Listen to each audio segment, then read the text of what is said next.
Okay, let's look at another example of chain rule. So let's say that I have f of x over, and then I have, let's say, 3x cubed minus 2x to the third power, but that's underneath a fraction bar, all right? So you kind of have a choice here. You do have a rational expression, you have a fraction, and so that means you have a quotient. You can do quotient rule, but that's the least effective and the longest way to do that problem. So what you should do instead is you should rewrite the problem using negative exponents. This means we have 3x cubed minus 2x all to the negative 3 power. I can bring that expression up and just put the negative in front of the exponent because that's what it means. It means I have that expression under a fraction bar.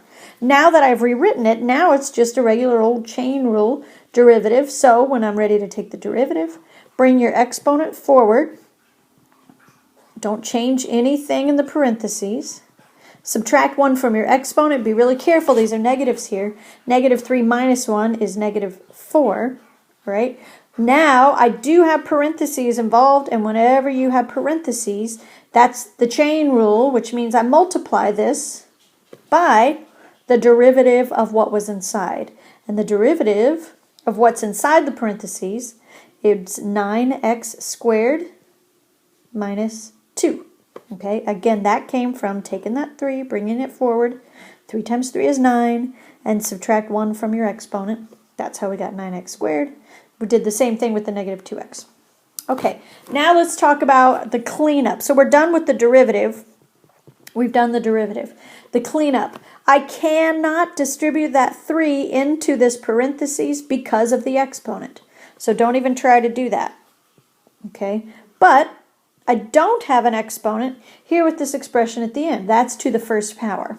So, and the other thing is, this is a negative 4 exponent, which means, that's the first thing I'm going to do, is put that 3x cubed minus 2x under a fraction bar, and it's to the 4th power. That's what negative 4 exponent means. It means put it under a fraction bar.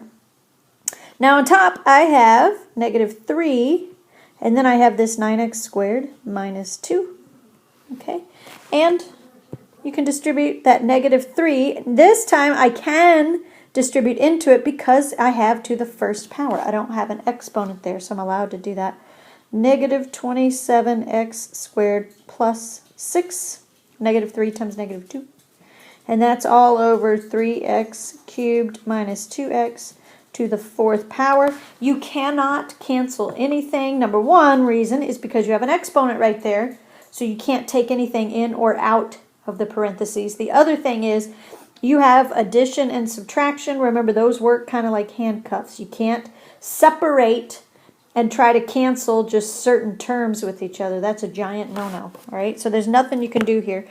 Your final answer would be the derivative, which we can use as f prime of x, negative 27x squared plus 6 all over, in parentheses, 3x cubed minus 2x to the 4th power. There's your derivative.